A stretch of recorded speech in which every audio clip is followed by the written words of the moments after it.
This is your favorite Slav, Alex Nabiev, and you're watching the Deathmatch War. Eat my...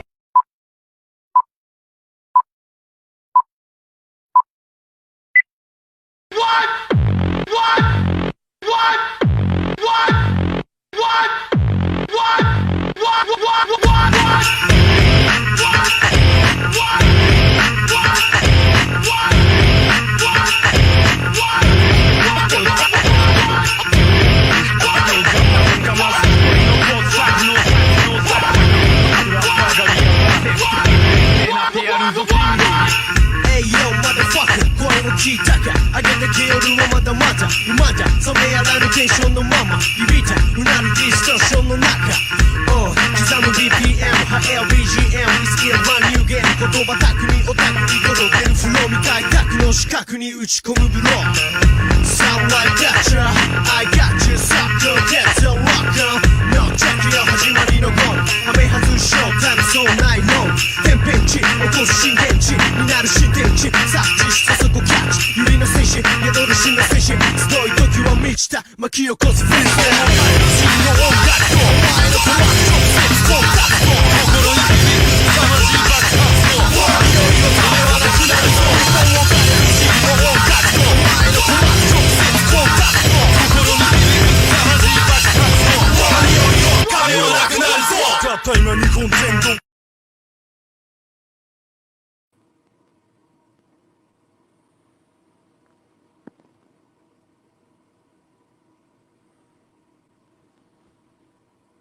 Hello, everyone. Welcome to the Deathmatch Hour. This is Big B, man, OGB, whatever you want to call me. I'd like to welcome Madman Pondo to the show.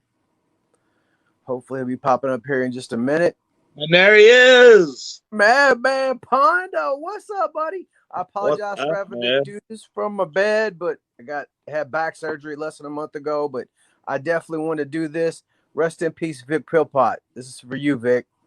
Man, that is true. Like, what a shocker. Like, I was just that morning, got on Facebook, and everybody was like, rest in peace, Vic, and it just didn't seem real, you know? It seemed like craziness to me. But now that everything's sunk in and I realize it's a reality, what a great guy Vic was, man. Like, he didn't have shit against nobody. He loved everybody. He loved wrestling. The one thing I said is, and I'll stand by this, if you had a problem with Vic Philpott, you were the asshole. You were the asshole. Because I ain't never met anybody that had a bad word to say about that guy, man. And if it wasn't for him, I wouldn't be sitting here right now. It wasn't for him, I wouldn't be done a lot of things, man. I mean, like you said, me and you have known that guy since 98? Back in the day, if you remember when Ito, Sakimoto, and Ref Yuki came in, yep. Vic Philpott was the first one to reach out and said, hey, while you guys are in, do you guys want to go to Kentucky Kingdom? And he got us all in, man. Just because he was that kind of guy. He just loved wrestling. I will tell you, one of his biggest regrets ever was I can't remember which roller coaster opened, but that was when OVW was running there.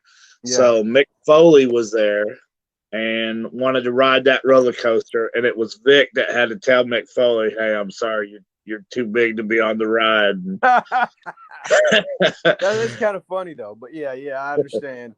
Yeah, Vic and Vic another guy, not to take away from Vic, another guy that just helped out so many wrestlers over the year, and it just floored me. It just pissed me off in life, actually, was Tracy Smothers going, man. Like, it's been that guy was out to help every wrestler that he ever met, you know? Oh, yeah. And guaranteed, I mean, don't get me wrong, you had your fair share of fans hating your guts back in the day, but I mean, my experiences of Tracy Smothers, besides watching him in Louisville Gardens when I was, a young pup, but when I was a teenager and understood a little bit more about things, he was the biggest heel at the Derby Sports Arena. You know what I'm saying?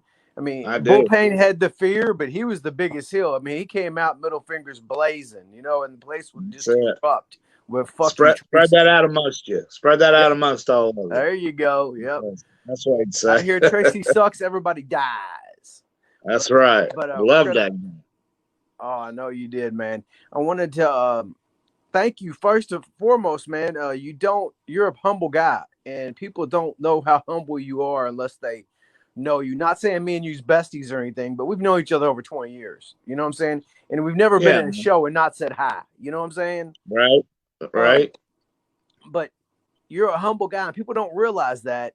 And you're also a pioneer when it comes to death matches in the United States. And I know you don't like that claim to fame. You say, oh, well, you try to pass it off to somebody else. And there are other pioneers. I'm not saying you're the only one, but I'm saying you're definitely top 3, if not top 4. You know what I'm saying? Of pioneers of deathmatch wrestling in the United States, bar none. And people don't understand that. And I wish that more people did. You know what I'm saying? Well, it started out Ian and Axel. Okay, so let me back up even farther than that. Okay. So I was a big tape trader. You know what tape trading is, right? Hell Did you yeah, ever man. If Reckless Youth was on there, I was about it. Exactly. So a lot of my tape trading days was death matches because I didn't care about professional wrestling, technical shit. I wanted something that was going to entertain me, and that was death matches. So I was getting the Puerto Rico videotapes and the Japan videotapes and FMW. analyzing FMW, Wing, all that shit. IWA Japan. I was just engorged in that shit. So it was maybe, so the tape trading days, I don't know, maybe 5 more years after that, Ian and Axel was the first 2. Yep, Ian. Top pay for deathmatch, right? Axel and then Ian. That's right. The top 2. I've seen that. The top 2. So they started doing them in America here at ECW. And so the guys that I wrestled with, like in Central City and stuff like that, when I would say something about let's take the ropes down and put up barbed wire, that's back when we was getting, nachos and a Coke, and them guys didn't want to mess their bodies up for that shit. Well, I knew this shit was going to become something. So I tried to talk all my friends into doing the stuff, and nobody really had much interest in it. But then something happened. Depending on who you talk to, Ian either got fired or quit. If you talk to Ian, he quit. If you talk to everybody else in the fucking world, he got fired. But he wound up somewhere near me, and I didn't know where. So I was on the hunt. All right. Let me back up even before that. So you're right on that. Okay, so Ian and Axel started doing them, and then Ian got a hold of me, or I got a hold of him. We got a hold of each other. And I mean, we were married for God knows how long. I mean, all these road trips, all these matches, all this bullshit. And so if you're talking about true deathmatch style, Ian and Axel at ECW was doing the Taipei deaths and the barbed wire bats and 4 corners of pain. That was you, man. So then when Axel got tired of doing them or wanted to move on from them, Bull Payne did some with Ian at ECW. So he was number 3. Ian got fired. So number 4 in the United States was me. Yes. Okay. And that was at the Derby Sports Arena at the old Kmart building. Yeah. People get in their mind that CZW was before IWA Mid-South. No. Nothing was farther from the truth. I remember when me and Ian did the truck stop match, the 4 corners, New Albany, 4 sides of pain truck stop match.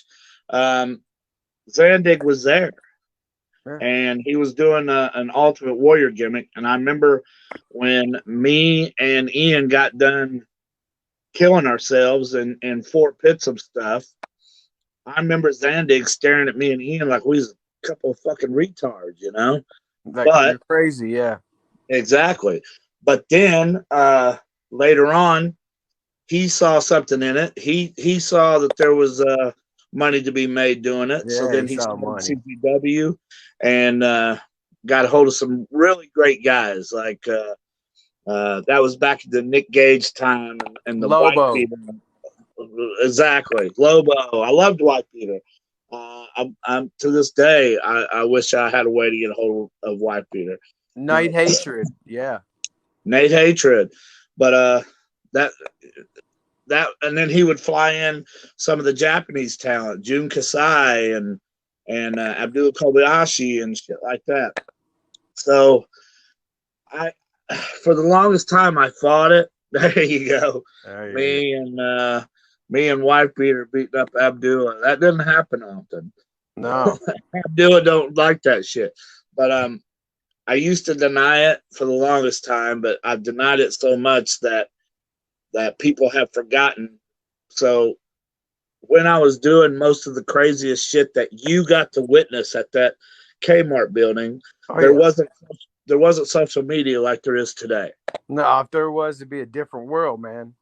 They didn't see me getting suplexed on barbed wire ropes with real light bulbs that was hot as shit on them. They didn't see me get power bombed into a big screen TV that was unplugged for hours but still had electricity in it. And I knew the next spot was a bowling ball. Tom Burton was throwing this bowling ball at me, and I was supposed to catch it, but I'm more worried about this electricity that's getting in. I don't know if you knew that or not, but remember the transistors. Yeah. Oh my God, it was shocking the shit out of me. I was more worried about that than the bowling ball. And then the bowling ball came and it rolled up my stomach and right up my chin. And then the next spot was outside, a power bomb on the concrete. All of that shit missed social media. Yeah. The only reason that my name started getting out there was that magazine with the truck stop match in it. So that was the biggest social media back then. If you made a magazine, people would recognize and want to know, what you look like down the road. Now you want to know what somebody looks like, you say their name in your phone and boom, there it is. And you want to see a match that somebody talks about, go to YouTube, type it in. Yeah, it just wasn't like that back then. But thank you for recognizing that I was number 4 in the United States. Yeah, I wanted people to understand that, man. That's a pioneer thing. It's not something that's thrown around a lot. And the fact that you're still in active competition, I mean, if you think about the names that, God bless Axel Rotten, he's passed on. He can't still be in competition. You know what I'm saying? But if you're the only one still working out of those 4 people. You know what I'm saying? You still are having active matches. You still got stuff coming up. People can have lunch with you not too long from now. I think it's in February. No, it's this Saturday. It's Sunday. Oh, I'm sorry. Yeah, it's this Sunday in Charleston, West Virginia. There we go. The Squared Circle Burger. And I revealed it last night, but I talked to the owner, Josh Kyle, and he said, yeah, go ahead and talk about it on your podcast. The reason for the lunch is there's going to be a burger with 2 1/4-pound burgers with French fries in the middle. And that's going to be called the Madman Burger. There you go. Then you're going to be able to get that burger, fries, and a Coke, and that's going to be called the Madman Pondo Combo. You've had it made when you got a meal named after your ass. You know what I'm saying? I hear you. I mean, especially for a fat guy like me. You oh man, that's the meal named after him. We're gonna try that out. Tag team. We're both a couple of fat boys that love food. That's what it is. Heck yeah. I do want to talk about the Derby Sports Arena days because I went there, as you know, when I was a teenager and a young man. I remember the Locke family. I remember I used to you guys would rent the arena out, and I'd come down there and hang out with you guys. Yeah, you did. I remember you handed Jay Prodigy a stop sign. He hit me in the face with it during a pro-am. Thanks a lot, buddy. And You're welcome.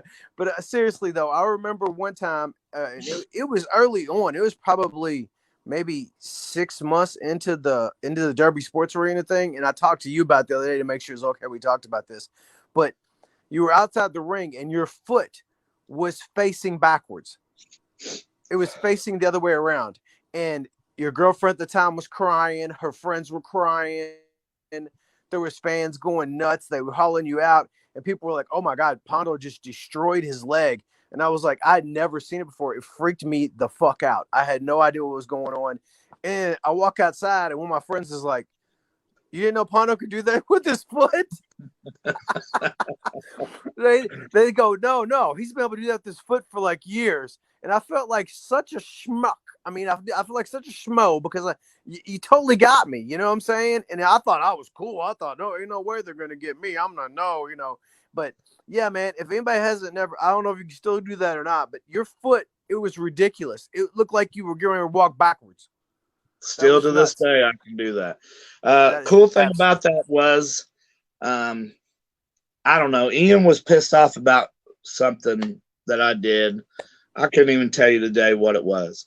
Yeah. But he was getting ready to give me some time off.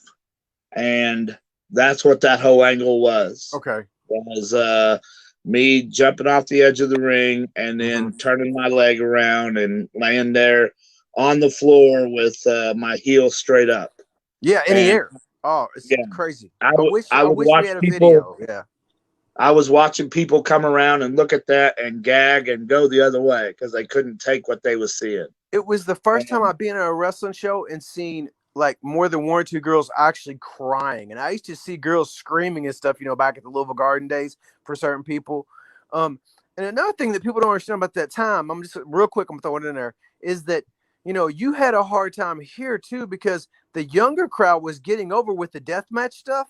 But the older crowd that was gravitating, because Louisville Gardens was winding down, and they were used to USWA. They was used to Memphis-style wrestling. And so, you and Ian were having, and you and Ox, and you and later on Corporal and Cash, and all the different names that came through, Roland, Mitch, all the names that came through that did the hardcore stuff. I think Mitch may have been a little later than the Derby Sports. I don't think he actually got to wrestle there. But anyway, it was Tornado Taz, not Roland, by the way, then too. But still, all the stuff you guys did, you had to mix that Memphis in there with the death match. You had to stir the pot a little bit to get the whole crowd over. So it was actually a hybrid from the stuff. I mean, it was the stuff you're seeing in Japan, but it's also throwing in a Memphis style. It's a totally new, different game. And you had to do that to get over because they were so used to, I mean, I don't take this the wrong way, but it was a bunch of Jerry Lawler marks, you know, the older crowd that came. The younger crowd, they were eating it up. Like us, we were eating up the blood and the high flying. You know, we've been seeing that on ECW. But you guys that were in the main event, you were having to go out there and put on something totally new that hadn't been seen before. Do you know what I mean? No, I totally do. Here's the thing about that. If you remember, the Louisville Gardens would run on Wednesday, and then we would run every Thursday. Yeah. I believe it was every Thursday. You ran on Thursdays. I think Louisville was Tuesday. Louisville Gardens was Tuesday. Tuesday. I'm sorry. Yeah. Evansville was Wednesday. Louisville Gardens was Tuesday. We was Thursday. Yeah. Well, if you remember at that time, Louisville Gardens, huge Louisville Gardens, was drawing 150 to 200 people a show. Yeah. And that deathmatch style was putting 400 people in a fucking bingo hall. Half of a Kmart building. Is what it was. Half a Kmart building. Yep. So it was Jerry the King Lawler, who was friends with the Kentucky Athletic Commission. His name was Jack Kearns, who more or less set Jack Kearns on us. Yeah. I remember the guy's still doing news today. I can't remember what his name was, but he did a newscast on us trying to make us look bad. Yeah. But what was cool was after that newscast, he was trying to make us look bad. We got 50 more people coming in there. Oh just to yeah. see what the hell this shit was all about. So then, USWA crashed, like Louisville Gardens closed and all that. I don't know if you remember this, but Oh yeah. all them Memphis guys came to IWA Mid-South. Oh yeah. Now, a lot of the wrestlers at that time was like, man, we've been doing this all this time and we've drawn this crowd. You know, they wouldn't say it to Ian, but they would say it. But they would be like, we've drawn this crowd and now Ian's just letting these guys come in. I was totally different.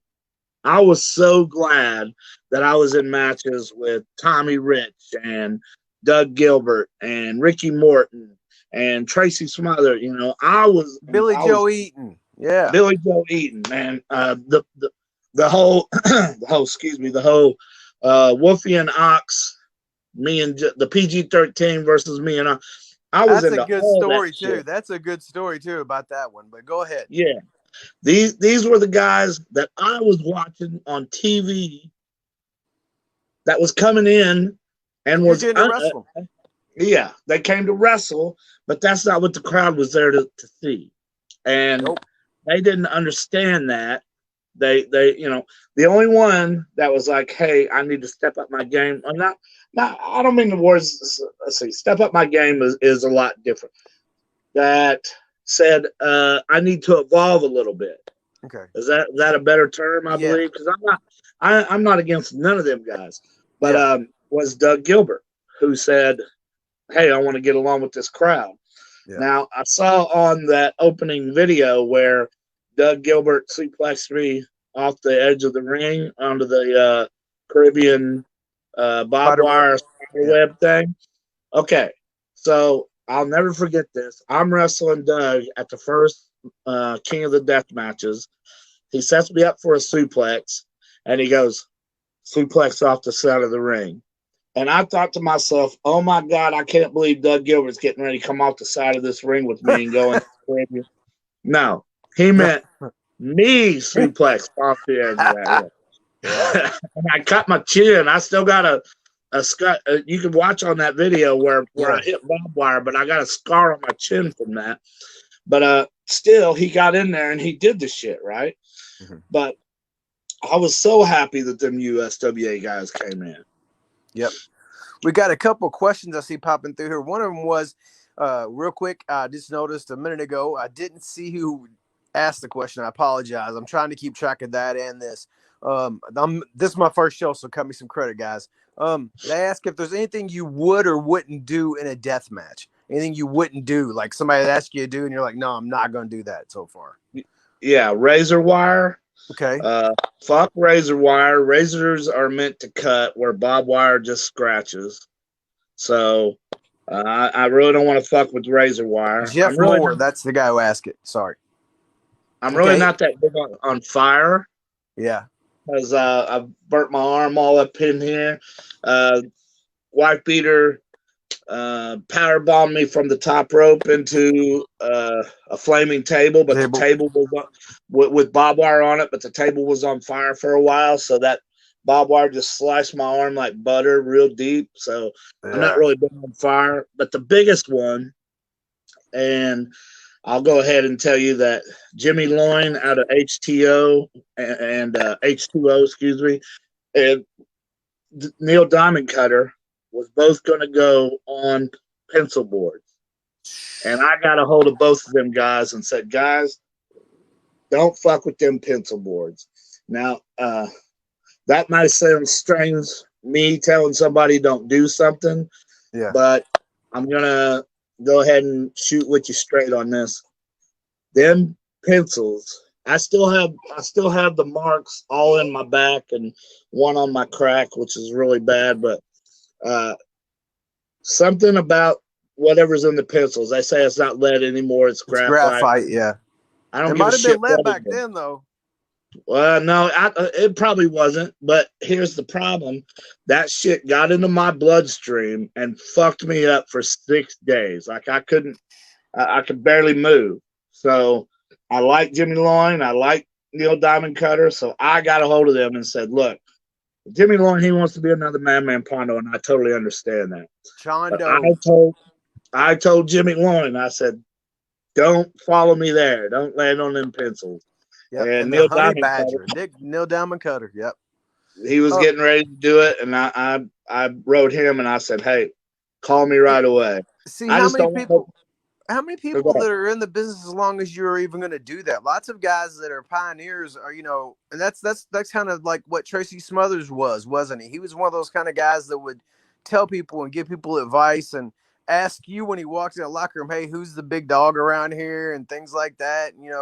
He was just, from what I hear, he was just a great dude. My favorite thing about Tracy Smothers, and he would do it till his last fucking day. He would go to that curtain. He would sit there and he would watch matches. And if guys came through there and did things that he liked, he told them, "Hey, I love the way you did this and this and this." If they did something he thought that he could help them improve on, he would tell them, "Hey, you need to." And I witnessed it. I witnessed it a lot. I heard that from a lot of people. Yeah, I'm big on Tracy Smothers. Oh yeah. Gary Emmett asked your thoughts on Indiana wrestling at the moment. Moment. So I'm guessing that's now, not 20 years ago like we've been talking about. I guess we're going to jump to nowadays. We had to have our showdown memory lane. You know what I'm saying? Give us a break, guys. Well, India. So I'm still wrestling. I'm not even going to say where because I don't want people to fuck with the federation and try and get it shut down or anything like that. I'm still wrestling to this day. Okay. But it's all about the COVID right now. And it's all about what COVID wants. It can't even be about what we want. I got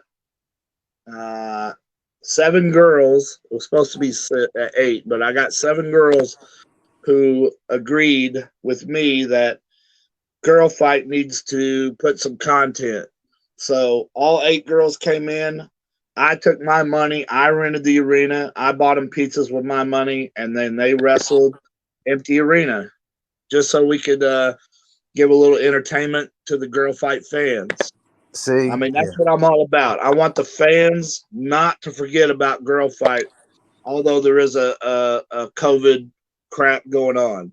Yeah, because they deserve it. Those girls work hard, man. And I mean, there's some up and coming girls out there that you're gonna see in the in the major leagues in the future, especially some of them that are younger. I mean, they're starting off a little bit younger now than they was pretty much back in the day that I can remember.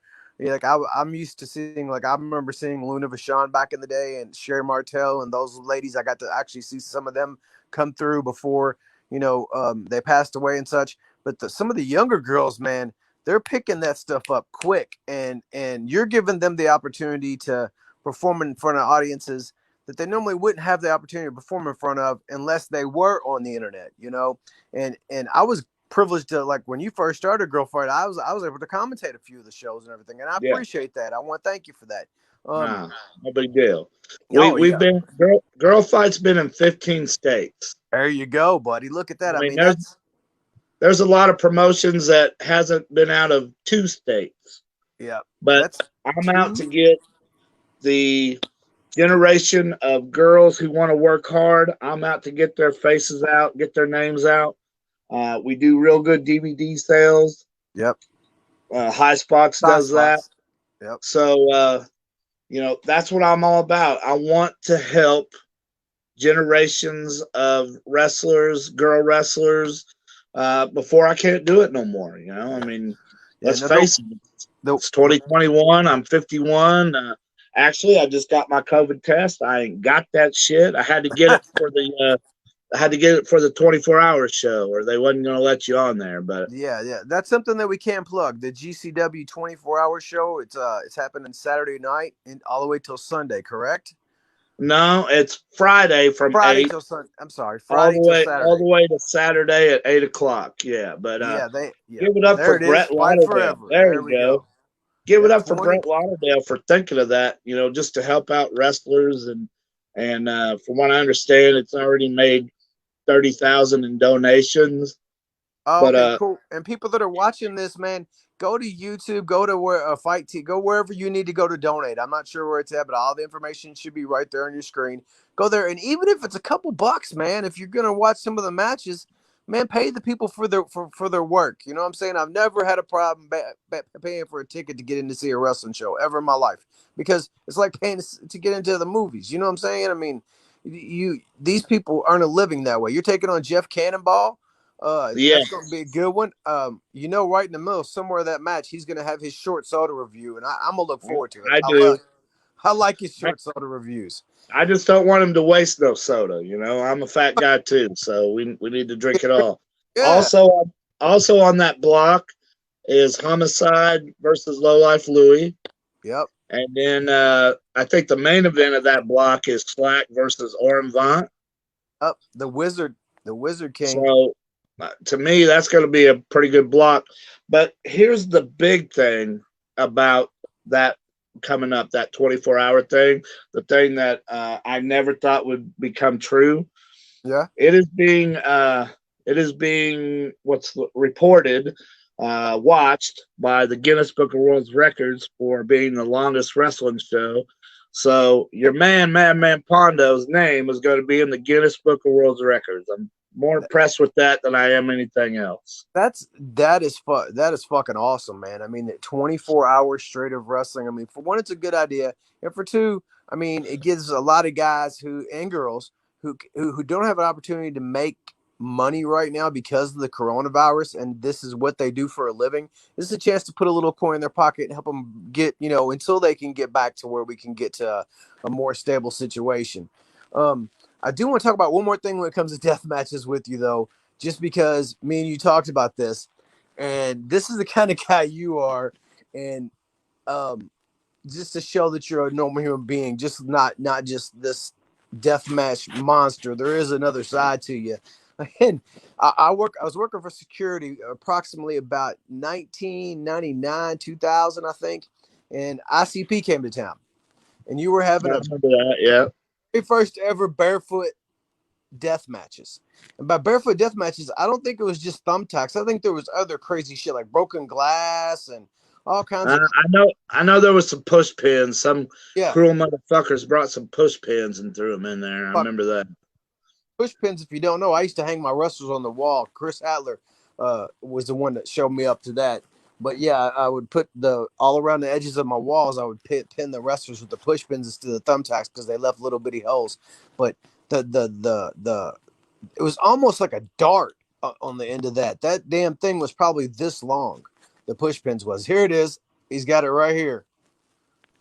Yeah, look at that. Oh my God. Just raking that across your foot, man. Well, that's me raking it on his. Yeah, Ian's foot. Yeah. Look at that blood just draining. That's a broken light tube. And I remember watching this. Yeah, like I said, there was that, and then there's light tubes and glass. And I was working security actually for this match. And I'm not trying to be an asshole or give away anything, but under your breath, you were over to the side a little bit right after this part right here. It wouldn't even a few minutes later, your foot was covered in blood too. Both your feet were like Crimson Mask, but feet. Okay. If you were there, you know what I was talking about. And you were in a corner, and I just happened to be one of the dudes in the yellow security shirts. And I was looking at your feet like, oh my God, this is absolutely crazy. And you were like, Jesus Christ, this match fucking sucks. And you said it under your breath so that only like me and maybe three other people heard it. And perhaps Ian may have heard it, but I'm trying to keep a straight face. And my friends were like later on making fun of me. Like, and one of the cameramen there was like, holy shit, you may even see me or my fat ass around there somewhere. But yeah, man, you was like, Jesus Christ, this match fucking sucks. And well, forget that. You know, they didn't all stay in the pit. Like a whole bunch of random ones was all around the ring, so you couldn't walk nowhere. Yeah. So every time I would step on one, that's what came to mind. This match fucking sucks. Yeah. I think I even yelled that out, actually. I yelled that out to everybody. This match fucking sucks. Yeah, he was like, fuck this. This match fucking sucks. And I remember that thinking to myself, I've walked across the floor and stepped on something and been like, motherfucker, you know, where it hurt my foot so bad. And you guys are in there and your feet look like bloody fucking stumps. Yeah, here's a good part. Hell yeah, that's a good part. Of course, it's bleeped out, but yeah, that's that.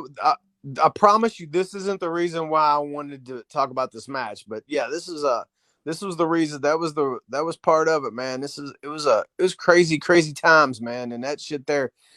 And you see that singlet underneath there? I remember when you and Rolling Hard both decided to F the fans and strip down to your singlets. Yeah. Wrestling match. And I remember Roland had lost weight, so his singlet was loose. Do you remember? It was a little bit loose. Yeah. Oh, we gave him so much shit, man. Roland was a great dude too. I mean, that was all Roland's idea. Yeah. When Roland first came to IWA, he wouldn't talk to nobody. I mean, he would just sit there in a chair, do his match, and finally, I'm the type of guy, like my mom always says, it's pitiful that I was never shy. So I'm the type of guy, I would make people talk to me, and I would make Roland talk to me. And then finally me and him, you know, got to be pretty good friends. And yeah, I do remember that. I wasn't big on the idea because I'm not big on my body at all. But when he said, yeah, let's strip down and wrestle, I wrestled in high school. Like I got second in state in high school, but I just wasn't into that about Man Pondo. You see what I'm saying? What's that?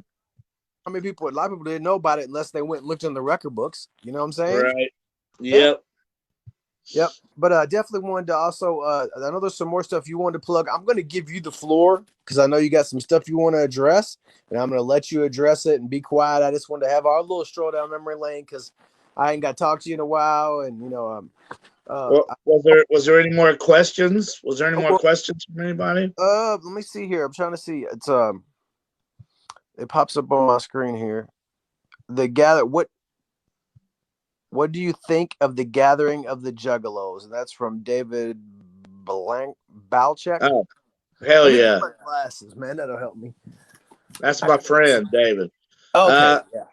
There's a picture of you and the Juggalos. The thing about the gathering of the Juggalos, I am the only wrestler of course, Joe and Shags are also considered in that. But other than the people that own the company, I am the only wrestler that has actively, all 20 gathering of the Juggalos, done something in the ring. So that's saying something. That's 20. It's 2 decades. That's longer than 2 decades. That's longer than a lot of that, people have been alive that are in not the only wrestling that, business. If you can imagine the crazy shit that I've seen out of 20 years of the gathering of the Juggalos, there's not a book long enough to talk about the shit that I saw. And go ahead. Seen and done. Yes. And not so much now, but Kevin Gill, Tony, all these JCW wrestlers, they used to call me the Brad Pitt of the gathering of the Juggalos because back in the day, hot chicks would ask me for it, not me asking them. They would ask me, you know, and it was just craziness. But now I ain't got nothing, you know. I just sit here all by myself. What was the name of your public access show that had Skull Talk? What was it? Skull Talk. Skull Talk. I remembered Skull Talk. I used to have some on VHS tapes, and it would have a half-naked girl, and then some death matches, and then some more half-naked girls. Am I right about that?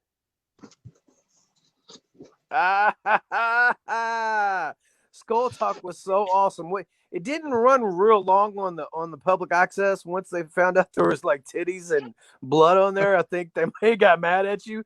But while I got a story about it. So, okay. I was sitting at the Derby Sports Arena, and this older fan was sitting there, and me and him was talking, and finally he said, hey, I wish this wrestling was on public access because there's wrestling on public access, but it's just god awful. Yeah. And I said, yeah, I don't think the owner here is going to let it go free on public access. So, and then he started telling me, he was like, you know, I like public access and I watch the wrestling on there, but I can't watch none of the other shows. And I said, why is that? And he said, well, they let cussing on there. And I was like, oh my God, are you kidding me? And then he said, and you know what's even worse?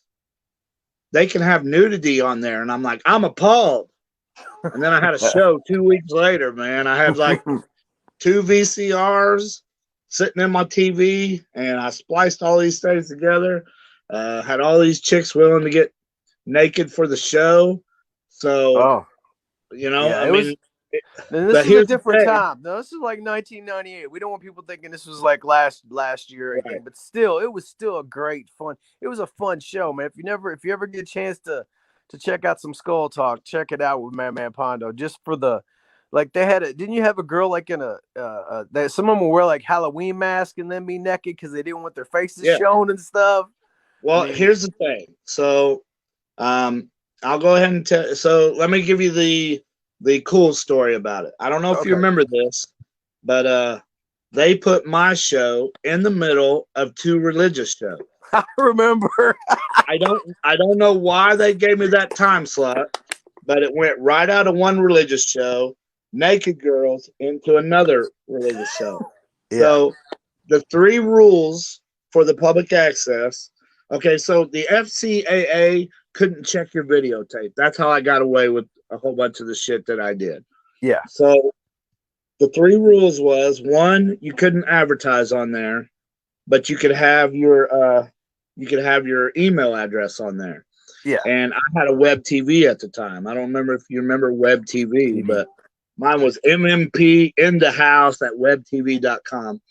So, okay, remember that. Remember that I had my email address, and I'll come back to that in a second. Okay. The second rule was you couldn't have penis on your show, which I wouldn't want to have penis on my show anyway, so no problem there. The third rule was no penetration, right? Oh, man, ain't no fun. Well, I was getting away with all of this stuff.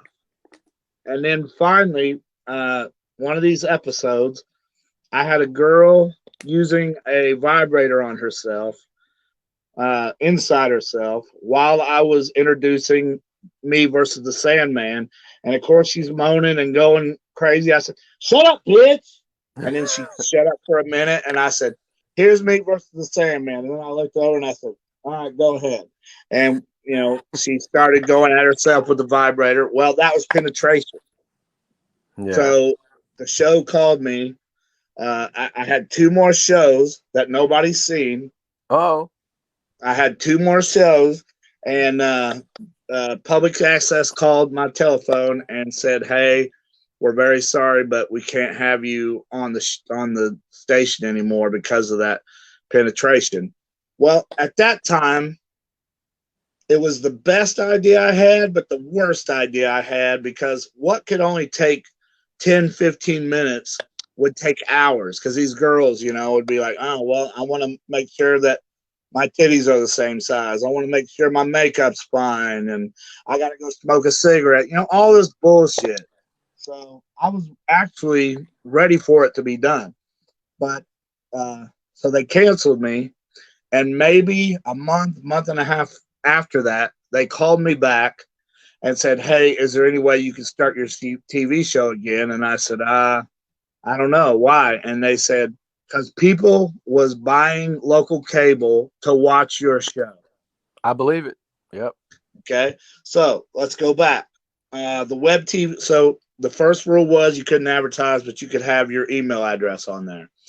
So not the first religious show, but the second religious show after my show. I cannot remember what this preacher's name, but it was just him and an altar. You remember that? And yeah, the fire and brimstone guy. Yeah. Yes. Okay. Well, that dude every week would email me telling me how I'm going to burn in hell, and I should stop doing what I'm doing now, and you know, just all this religious stuff. So judgmental guy. Yeah. Judgmental, which he's religious. He needs to be judgmental against me. So but anyway, that's so okay. The way that the TV station worked was you would make your videotape and you would take it in and you would hand them to me. But it was like an old grocery store. So it had a in and an out, right? Yeah. Not the same door. It was electric doors, one going in and one going out. So I'm leaving as the brimstone guy is exiting. I'm entering as he's exiting, and we just lock eyes, and he didn't say one word to me. But I'll be damned if he didn't get home and like, I saw it in your eyes, you're going to hell and all this shit. He sent you an email, didn't he? Yeah, he sent me an email as soon as he got home. But yeah, that's Skull Talk. Skull Talk was awesome, man. Skull Talk was awesome. Eric I mean, here's the thing. How many wrestlers has had their own TV show? How many wrestlers has had their own TV show with titties on it? And then with vaginas on it. I mean, I just kept getting away with this wrestling. Shit. And deathmatch wrestling. That's right. Pondo, how did you get into wrestling for USWA? That's a question from Eric Montgomery. And there was another question a minute ago that I missed. I'm sorry. I'll get back to that in 1 second. We was in the middle of Skull Talk. I wouldn't interrupt in your Skull Talk story. No problem. So at USWA, I would go to the Evansville Coliseum, and I would, so I was friends with Mike Samples. Yep. And for those that don't remember, USWA ran a loop. They ran a loop every single week for years and years and years. What Louisville Gardens saw on Tuesday, I saw the same show Wednesday at the Evansville Coliseum. Exactly. And then it would be like, was it like Nashville and Memphis, right? Yes. The other two. Okay, go ahead. Nashville was Thursday, off Friday, and then Memphis was Saturday, Sunday, or whatever spot show that they had going on. Yeah. So I would go to the Coliseum all the time and talk to these guys. And here's the thing. I had no business being on USWA. I would even admit that myself. Like, I wasn't all that good a wrestler. I was maybe 3 or 4 years into it, but wanted to be around those guys.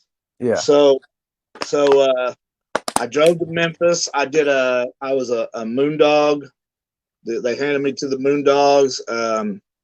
I wrestled. People didn't know that. Moondog Pondo. I bet those people didn't know that. Moondog Pondo. Well, no, they moondogged me.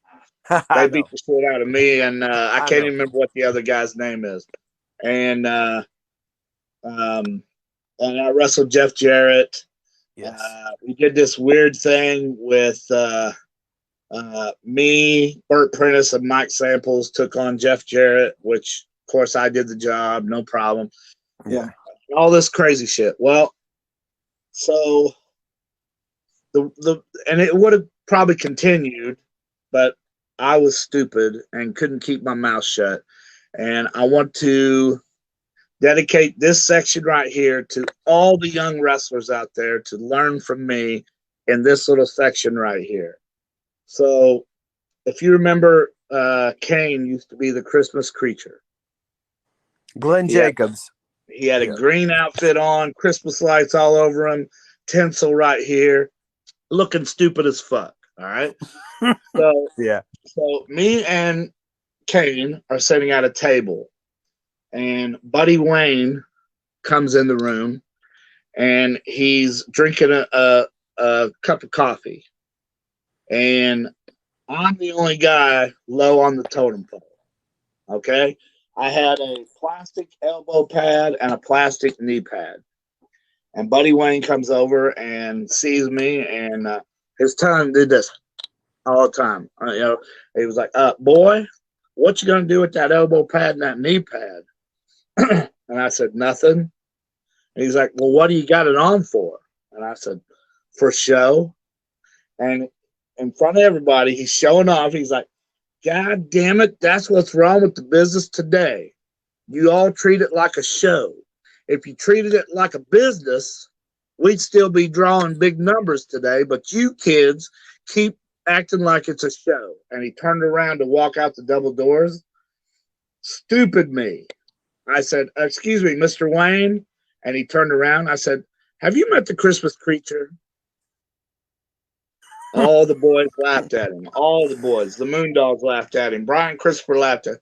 Everybody laughed at him. Yeah. So by the time I got home, I had a message from Kevin Lawler saying, "Hey, I'm sorry you can't come to the studio no more." So that was the end of that shit. So everybody keep your mouth shut. Learn from Pondo. If you're a young guy, I always heard this all the time back when I was doing seminars. You know, I have lots of friends that trained and became wrestlers. Man, eyes and ears open and mouth shut. First 5 years, at least. Eyes and ears open, mouth shut. Now, there's a few people that talent arises. I wanted to get to Chuck Fleetwood. He just asked a few minutes ago. Chuck Fleetwood asked, how come every time he ever wrestled you, he never caught that stop sign? Carl Fleetwood? Carl Fleetwood. I'm sorry. Yeah, sorry about that. It disappeared off my screen. I was trying to remember it. Man, you would be amazed how many people want to get hit by that stop sign. How many people say... They really don't. I've got hit by the stop sign. You don't want to fucking get hit by the stop sign. People come to me all the time like, did you bring the stop sign? Will you hit me with it? To me, that's just crazy. At the gathering of the Juggalos, before they shut me down, it was $5 to get hit by Madman Pondo in the stop sign. I had a line of Juggalos. That should have been $10 now, man. Shit, inflation. But Billy Bill came over and said, "Hey, for insurance reasons, we can't do that shit." Yes. But man, I had a line of people at that gathering of the Juggalos just to get hit by that stop sign. That's crazy. Colin Hunter asked, I read your book, Pondo. What's it like to be a published author? No, we want to thank John Cosper. He helped a little bit, right? No, John Cosper is the fucking man. Like, just like me and you were doing, I would tell stories, he would record them, and then he would put them on a piece of paper. Great dude. As a matter of fact, before we go on, anybody interested in a Madman Pondo book, you can get that on Amazon.com, or if you go to EatSleepWrestle.com, you can talk to John Cosper about getting your own autographed copy of the book. Yes. How do I feel about it? I got to finish reading yours still, but I've read like 3 or 4 of his books. The one with the history of the Louisville Gardens, dating back to like I want to say before the turn of the century. Fantastic read. That was one of my favorite John Cosper books. When I was doing Prodigy Pro Wrestling, he came and set up a couple times. Great dude. I can't speak highly enough of him. How do I feel about it? So it's like being on a video game. Yeah. Surreal to me. It's like my own beer in Japan. Surreal to me, you know. I'm just a small town kid from Florida, Illinois, population 5,100, but I'm doing all this shit. And each time I do something special like that, like I did a speech in between the Lincoln Memorial and the fucking Washington Monument for ICP. That's right, to prove they weren't a gang. And it was peaceful. Just peaceful. So many things that I have done thanks to professional. I did a movie with Robert Englund. Freddy Krueger, baby. Freddy Krueger. All because of professional wrestling. So yes, just having my own book out there is just one more thing that makes it special to me. So John Cosper, he used to ask me all the time, okay, so he had that Bluegrass Brawlers. Remember that book, right? Yeah, that was it. That's the one I was talking about. Yeah. Yeah. I had one small section in there, but all these people kept telling John Cosper, hey, if you want somebody entertaining with entertaining stories, you need to do a book on Madman Pondo. And he started asking me about it. Well, just like you said, Brian, I don't think anybody, I don't think anybody wants to hear what I got to say. You're so wrong, dude. You're so wrong. But go ahead. I'm sorry. And the book proved it, because we have sold boxes and boxes of that book, and still to this day are selling copies of that book. So If you haven't And read it, get it, and you may even be on Audible. I don't know. It may be somewhere you could. A lot of people like it to is. listen to it. It's not audio, but Kindle. Kindle. Okay, yeah, you can get it on the Kindle. So there you Yeah, go. you You can can get it listen on to the the book. Kindle. You don't have Yeah. to read it because lots of people like to read on their phones. You can get a Kindle app and read it on your phone if you want to. Well, I I've do already got. talked. I've already talked to the guy who's going to do my audio book. You want to know who it is? Who is it? Freight Train. Oh yeah, there we go. David Balchek asked, out of all the wrestlers that had died, which one hit you the hardest? I hate to get emotional on you, but and I know it's that out of all of them that's died, that's a lot. But I know that's, I mean, you got J.C. Bailey, Tracy Smothers, Roland Hart. I mean, that's three right off top bat that I know have to be at least in your top five. You know what I mean? But I mean, When I want to answer for you. when Roland died, that was a pretty big hit.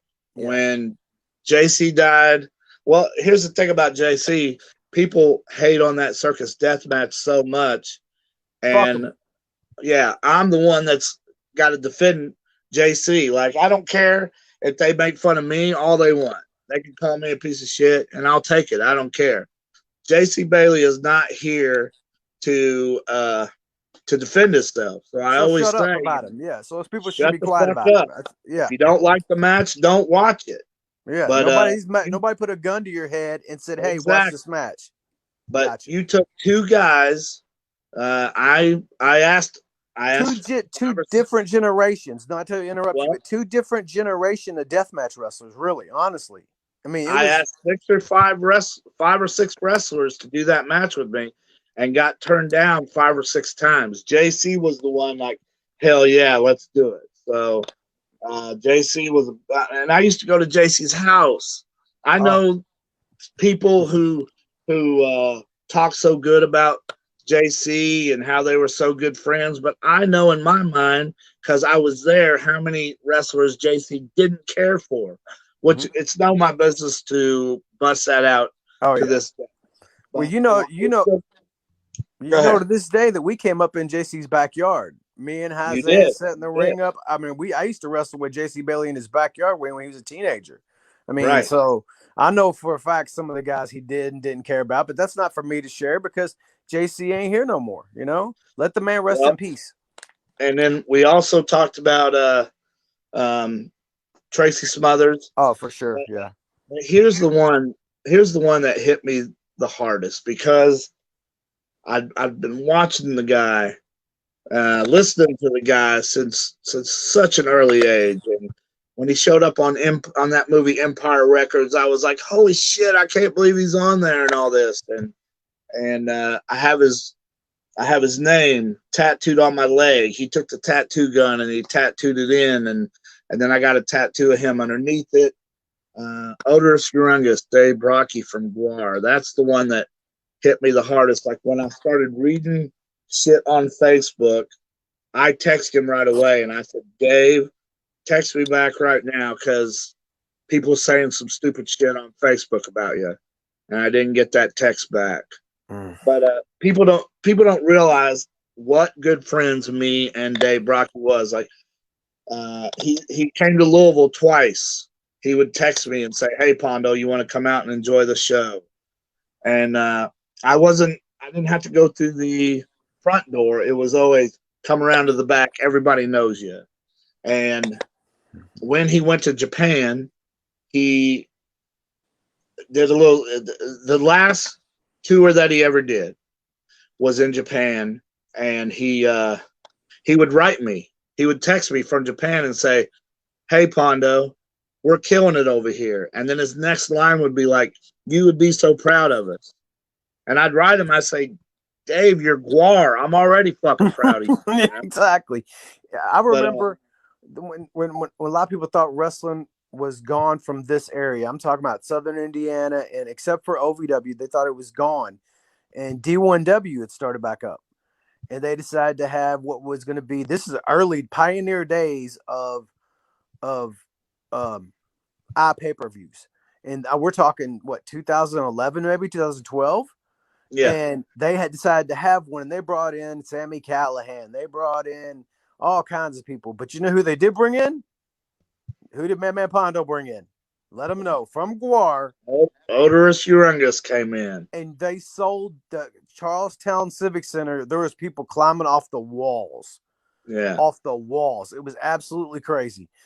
Mike Ewing was one of the guys that helped start D1W, and then of course Rick Brady. But the people were there for Odorous. That's who they were there for. They were there for Madman Pondo and for Odorous. And I remember being there, man. I was so sick. And I think there's a tables match on that show, if I'm not mistaken. But I mean, there were so many people there.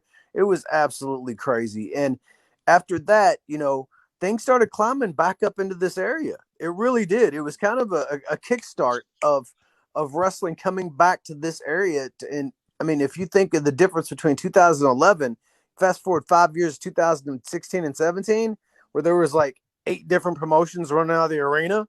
You know what I'm saying? I mean, that's a big deal, man. Well, I don't know if you remember this or not, but Dave got so drunk and we was taking on Waffle and the Gimp. Yes.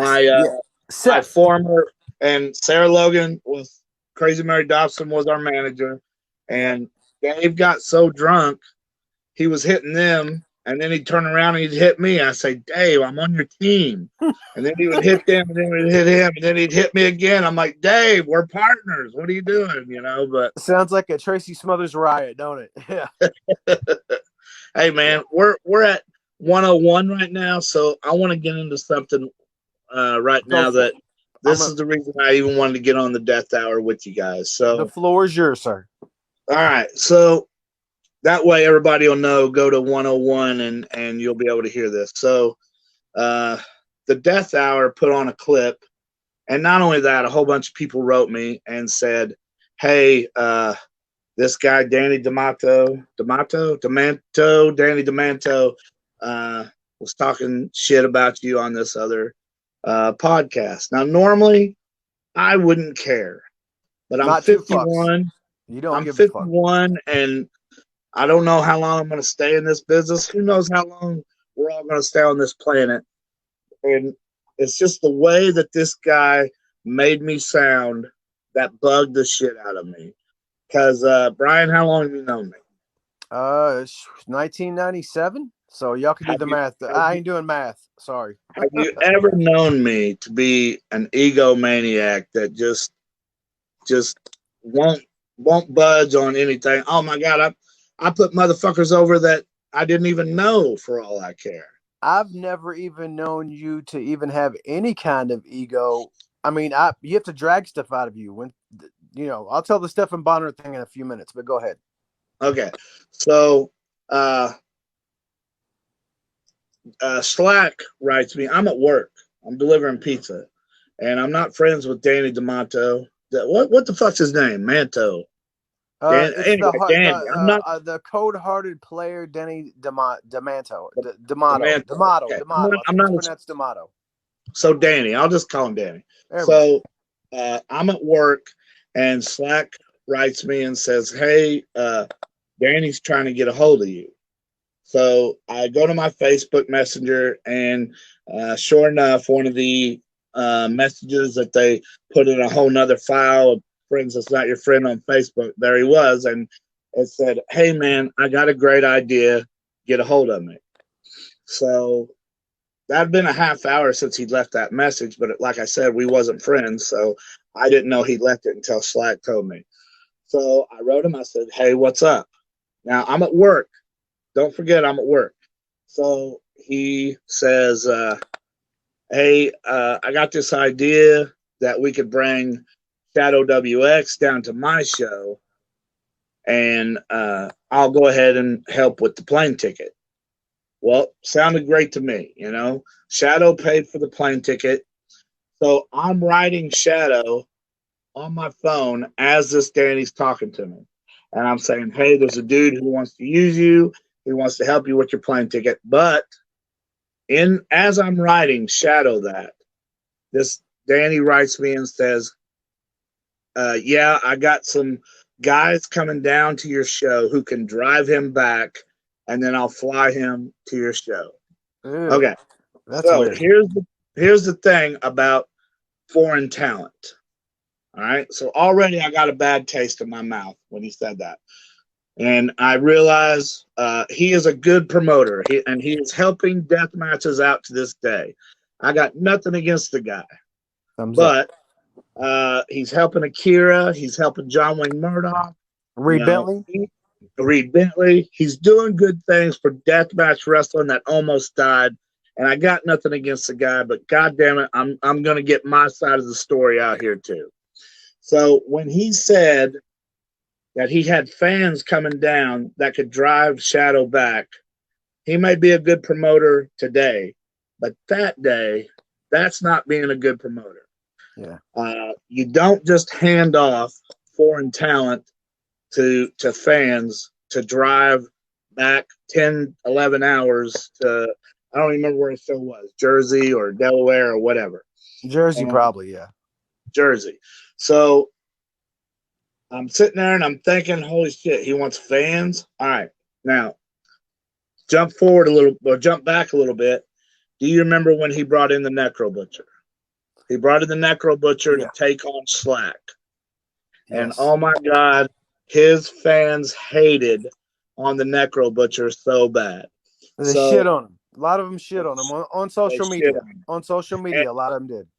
And I will say, Slack wrote and defended Necro. Some of the fans wrote and defended Necro. Yes. I never saw that dude defend Necro. Okay. Which, of course, I'm not his friend on Facebook. Maybe he did, but I never heard that Danny defended Necro and said, hey, get off his back. And come to find out, the dude was dying, and these people didn't even give a shit. But what I'm trying to say is, I remember Danny's fans shit on Necro so bad. So in my mind, I'm thinking, okay, I'll drive Shadow down there, but I don't want just to go down there as a fucking driver. I want to go down there, wrestle, get paid, and come back. So my question to him was, would you consider a tag? And the reason I said a tag was, if I'm in a match with Shadow WX and we're wrestling two other guys, they can't hate on me because I can do my 50% of stuff that I can do. Shadow can do his 50% of stuff he can do, and people won't complain about the match. And the match gets over, yeah. Yeah, they won't complain about a match. So I should have explained myself better, but I didn't. But I put, what about a tag? That's it. Would you consider a tag? I actually seen the transcript from this. Yeah. I can back Pondo up. I seen it. We don't want to post it on here because of legal reasons, I think. But I swear I saw it with my own eyes. So it was one sentence. It was one sentence. How about a tag with me and Shadow? And this dude got on the defense of, hey, I don't have that kind of, he was getting ready to cancel somebody off his show, all this shit just to get Shadow on there. And so finally I was like, you know what? I don't even want to deal with this shit. So I wrote him back and said, yo, it is going to help Necro out if we just keep Shadow here. So let's go ahead and keep Shadow in this area, and you run your show. We'll do this one. Not in those words. I don't remember what the words was, but more or less that's what I was saying. And then that got him saying, oh, well, if I would have brought you in, it would have been all right to do it. Well, I mean, all I was trying to do was help this dude get Shadow there, but not for that guy. I'm not even going to lie. I wasn't trying to help that guy. I was trying to help Shadow out. And the fans on the East Coast that wasn't going to get to see him, if they because he was wrestling in West Virginia that night. Well, I didn't care about that either. I mean, no, I'm saying Shadow was going to be seen on the East Coast. Yes, that's why you wanted to help him too, because he was going to get more exposure. Is what I'm stressing. No, I didn't care about his exposure in the East Coast. Okay, I just wanted to help him with his plane ticket. Gotcha. Okay, and this dude was going to help with the plane ticket. So then I just started saying, yo, don't worry about this. You got a good card. Just like Shadow doing this. And then this guy gets on Vito Tomaselli's podcast. And I know Vito wants a good relationship with this guy. And I understand it. The dude's doing some good shit for deathmatch wrestling. People should get behind the guy. He's a good promoter now, but he wasn't a good promoter then.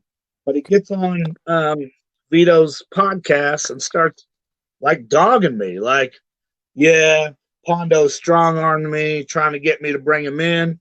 Strong-arm my ass. It was one question. A strong arm is where I say, yo, you play football my way or I'm going to take my ball and go home. That's not what I was doing. Exactly. No. So, One sentence. One sentence. And then I turned it into, well, let's just let Shadow stay here for Necro.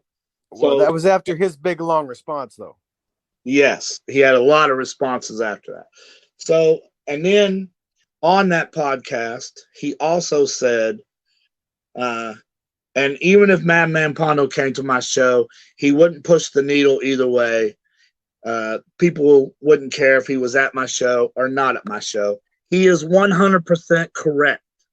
Because I don't believe that. I don't believe that. No, I do. And I'll tell you why.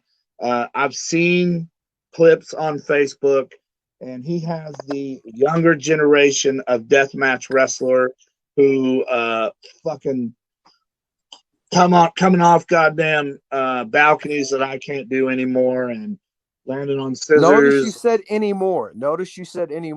Anymore, yes. I'm 51 now. Yeah, I seen John you Wayne come off Murdoch. a balcony. I seen you come off a balcony on manslaughter on a coffee table. John Wayne Murdoch and Akira both have asked me, hey, why don't you come to ICW with us? And you can ask them both that. And I've told them both, I don't want to go because I'm not what they want there. Yes. And they're both vouched for me that I said that. So for him to act like, well, yeah, I wouldn't have him come to my show because he wouldn't push the envelope. I never asked that guy to come on his show until I was trying to help that guy get Shadow to his show by not. Okay, so when you bring in, let me help him out. When you bring in, because I know he's going to watch the show, and so he said he didn't want to get on this show with me. Otherwise, I'd have been able to explain to him firsthand, and then we wouldn't have to worry about it no more. Yeah. He didn't want to get on this show because there was no money in it. But here in a few days, who's on the show? Him and Larry Legend. I love Larry Legend, though, man. Larry is I'm with you. I'm with you. So I'm not hating on the dude. Yeah. He's just totally misinformed about who Madman Pondo is. So, like I'm saying, man, I'm not gonna last. You know, you never know. I'm 51. I could be done 10 years from now. I could be done 10 days from now. Who knows? But I just don't want anybody in their mind thinking that Pondo's some kind of egomaniac that has to have shit his way or it's no way. Because, man, I have helped so many guys out with let's put the guy over, you know, and all this shit. We've been talking for an hour and 15 minutes. When Colin Hunter wants to know where can he watch the movie with you and Robert Englund? Where can they watch that? Do you have an idea? Maybe try Amazon Prime or Hulu, maybe, I guess. Tubi. Tubi. Okay, there you go. He said Tubi. I think it's free on Tubi. There you go, free. What's cool is because I'd be over at my buddy Terry Harper's house and we'd be going through the Terry Harper Presents. That's best music promoter Louisville ever seen. Go ahead. I'm sorry. And we'd be going through the Netflix or the Hulu, and 2001 Maniacs would come up, and I'd see my picture this big on his TV screen. You know, I love that.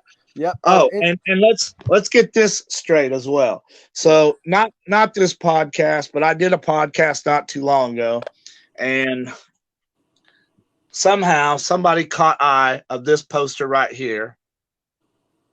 I'm trying to get it in there better. It's Confederate flag, yeah. Okay. It's not a Confederate. I mean, yes, it is a Confederate flag, but it's 2001 Maniacs.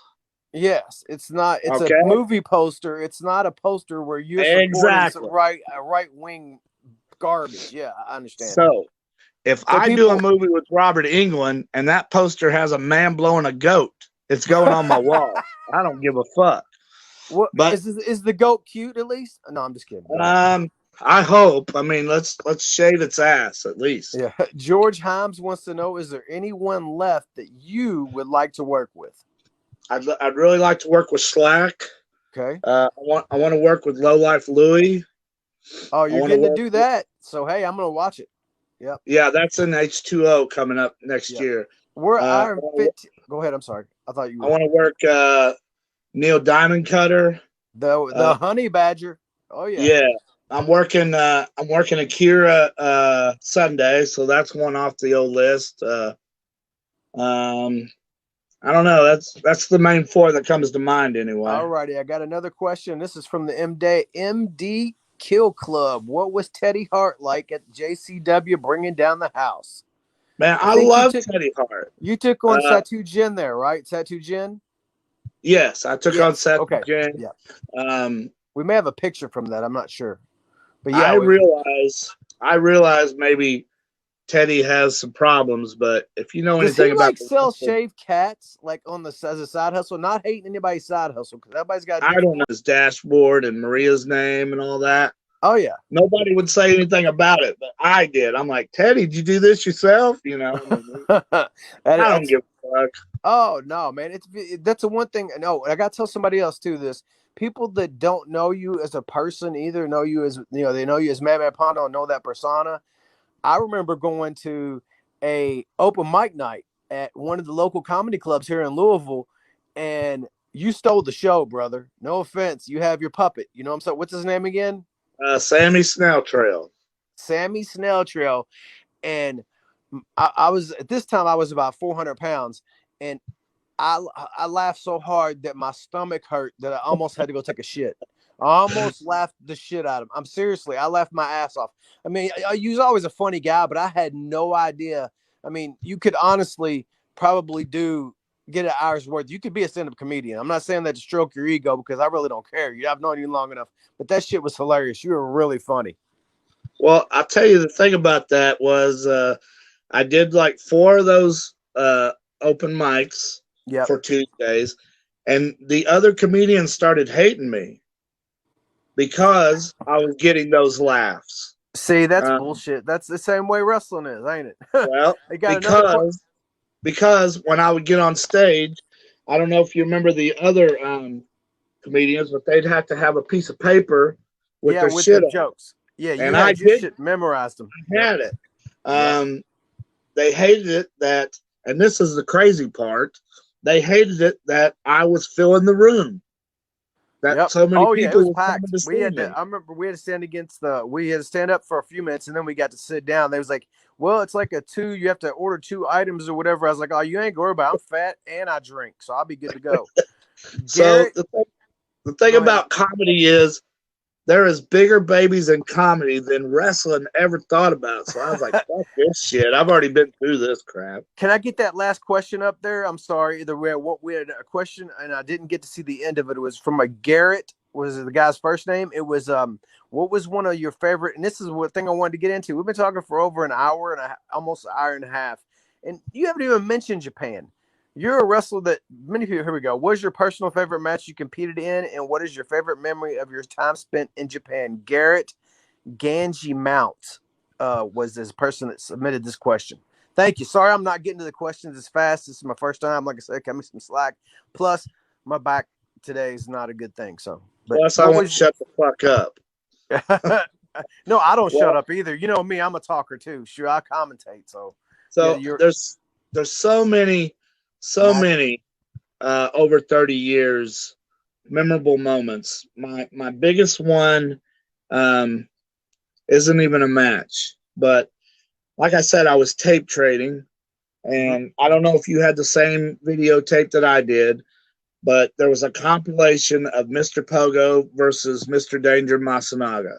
Oh my gosh, yes. Remember the one I wore that videotape out, right?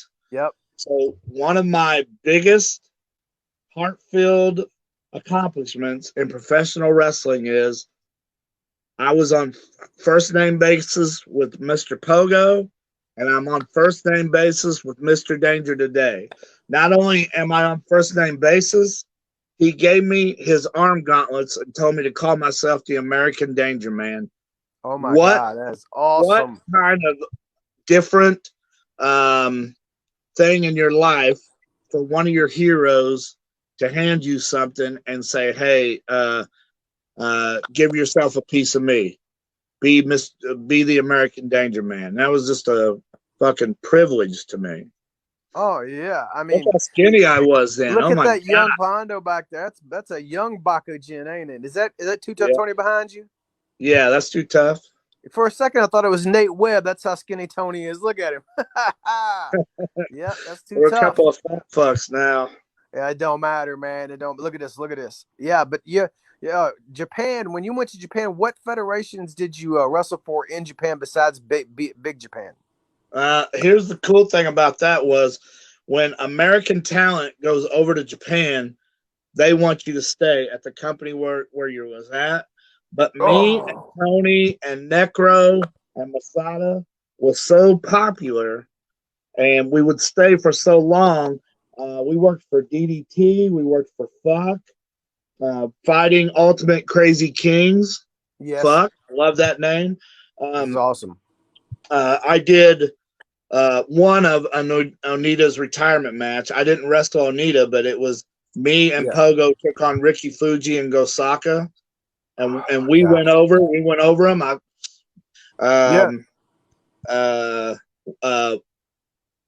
Apache,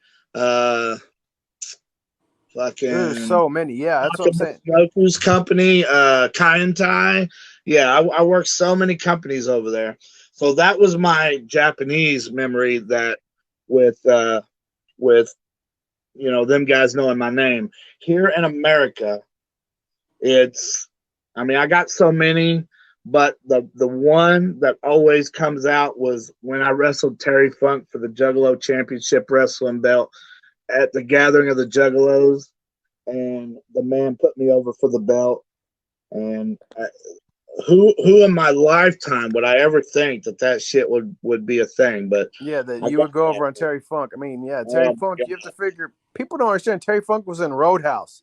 Terry Funk was in Paradise Alley. If you ever seen Paradise Alley from the 70s with Sylvester Stallone, Terry Funk was probably about 325 there, nothing but pure muscle. I mean, he was huge. I mean, and this was like I want to say mid 70s movie, but it's called Paradise Alley. You can check it out.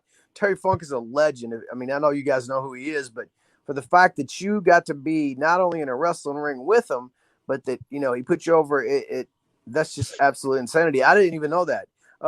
Eric Montgomery has asked, Pondo, would you ever, and he put ever in all capital letters, hit Brent with the stop sign? Yeah. Hit Brent Cinnamon with a stop sign? He said Brent. He didn't put another name, so I don't know.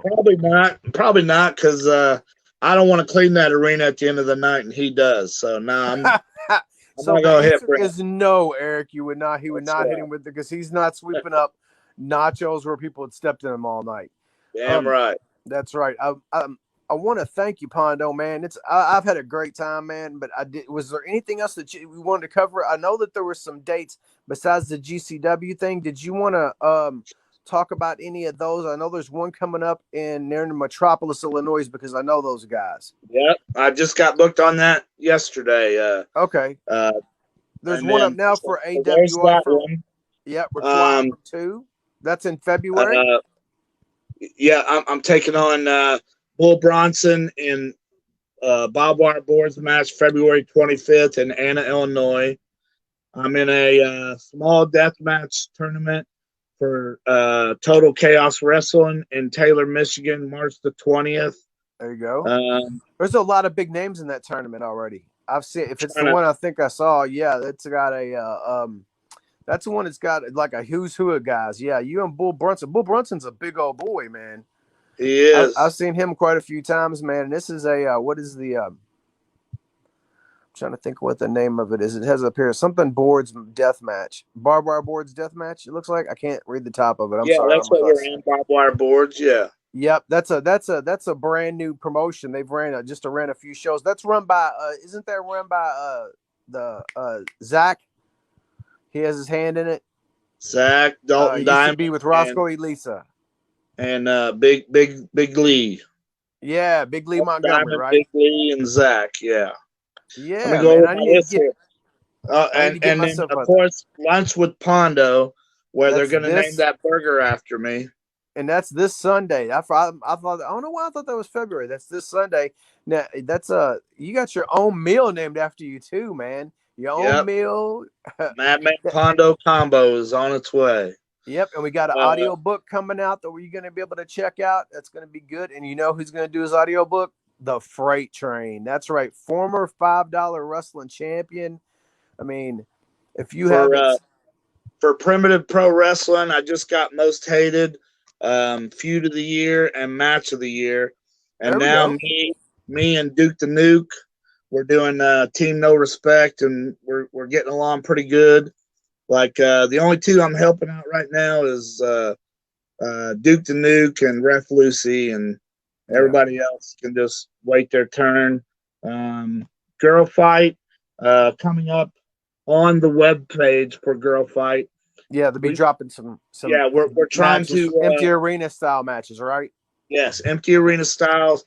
Chad French has to put his commentary on there, but as soon as that is, we're going to drop one a week for at least 5 weeks. Commentary. I'm just kidding. Commentary. I said commentary. I'll help Chad if he needs some help. All right, but cool. Chad don't need no help. He's got it. And then he's the man. Out of all, so the Royal Rumble is coming up, and AEW's got pay-per-views, but there's two individuals that's getting ready to fight and wrestle each other March the 26th. And you can come find me wherever I am because I'm going to be front and center. How about Godzilla versus King Kong coming up March 26th? Oh, yeah. Did you see what the preview where King Kong has an axe? Yeah, I did. Why in the hell do they need to give King Kong an axe? I can't wait to see that. And I'm not watching it on HBO Max. I'm going to be sitting my happy ass in a movie theater watching it on a big old screen. I don't care. Me too.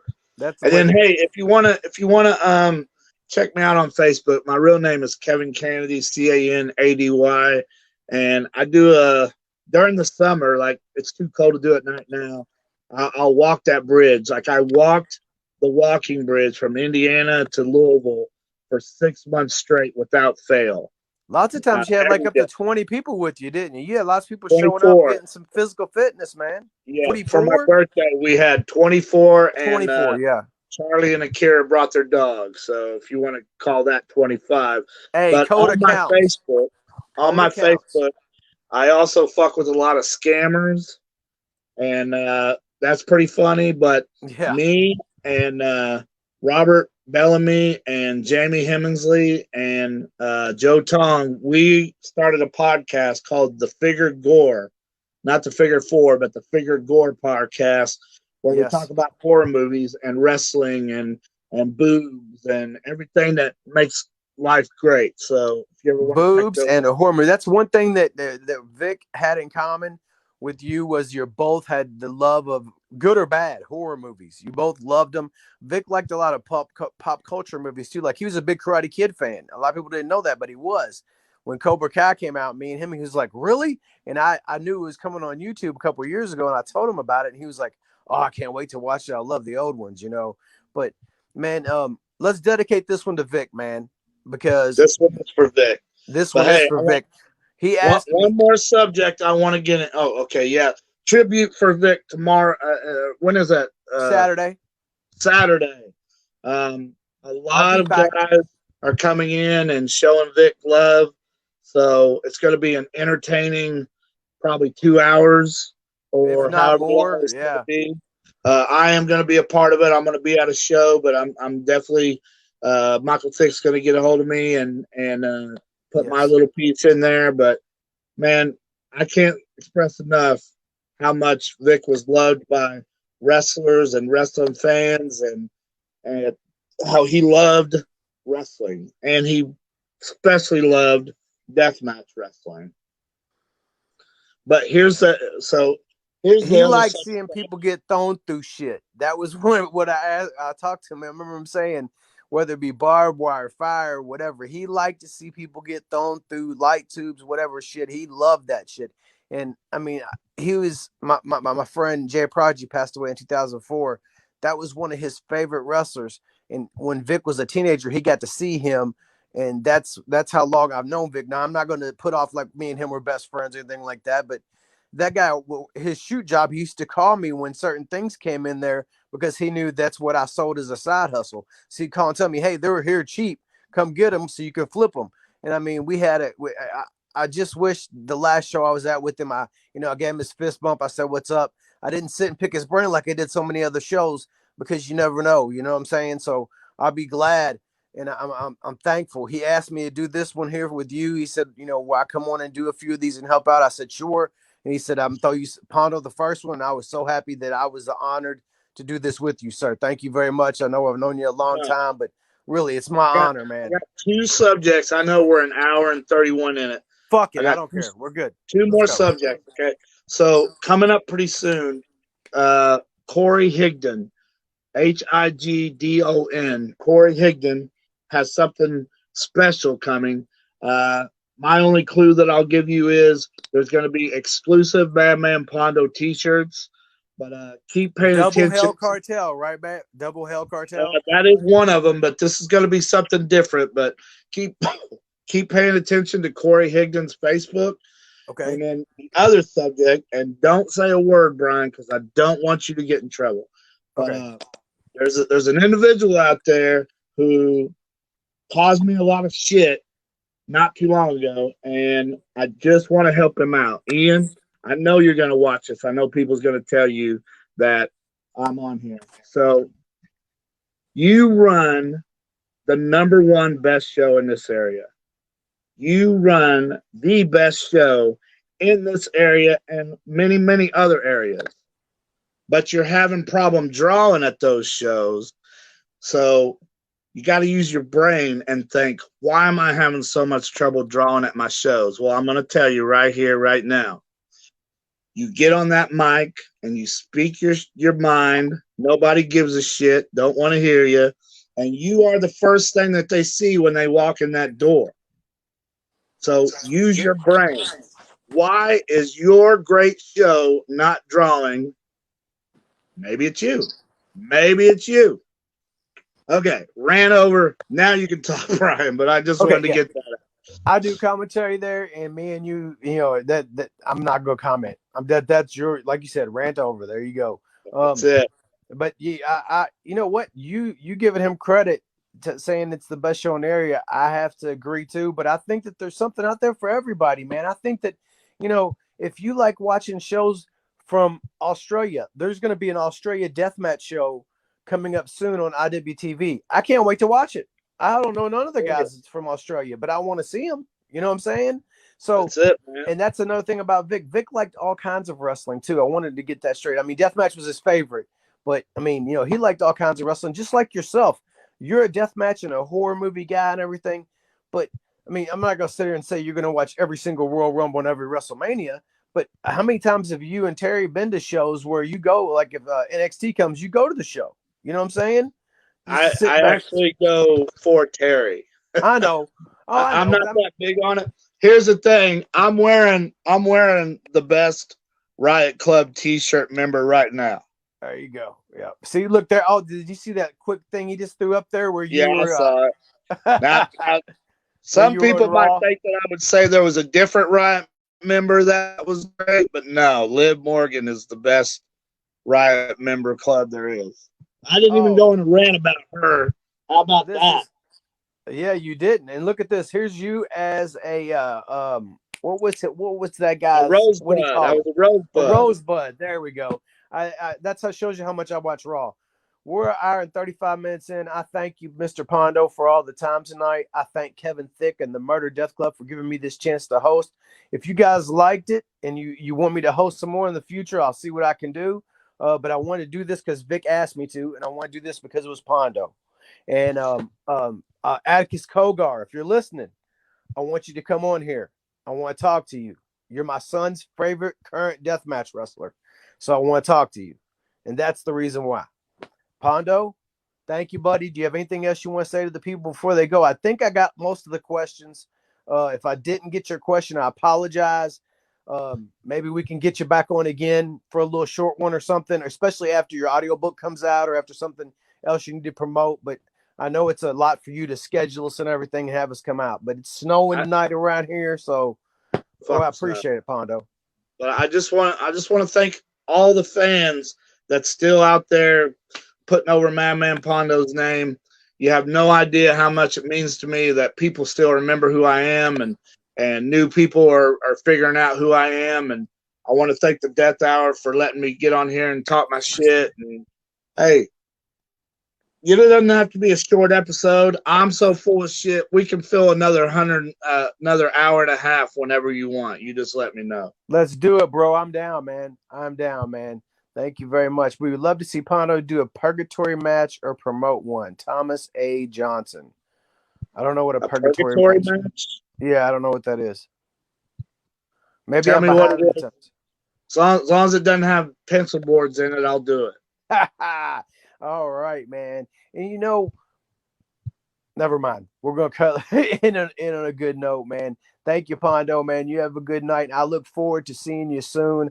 I'm gonna try to make it out to Metropolis to one of those shows real soon, man. That's I like Zach and Mikey and all those guys out there. It's Anna, Illinois. Anna, Illinois. I'm sorry, Anna, Illinois. Yeah, Anna Fufu. Anna Fufu. Yeah. All right, February Pondo. 24th. The all right, Death man. Hour thanks you, and rest in peace, Vic, man. Rest in peace, Vic, and Tracy Smothers. And Tracy Smothers. We'll see you guys on Saturday.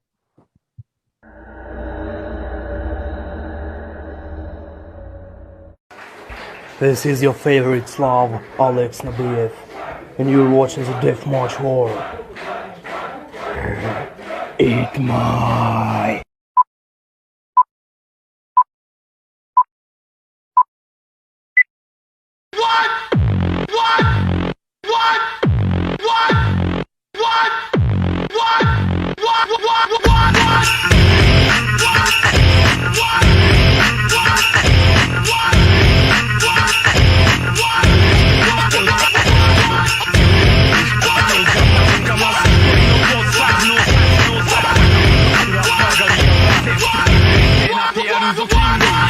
Hey yo, motherfucker, 声を聞いたか上げてけ夜はまだまだ馬だ冷めやらぬテンションのまま響いたうなるディストーションの中刻む BPM 映える BGM リスキーな万有言言葉巧みオタクに届けるフローみたい角の四角に打ち込むブロー Sound like that, yeah.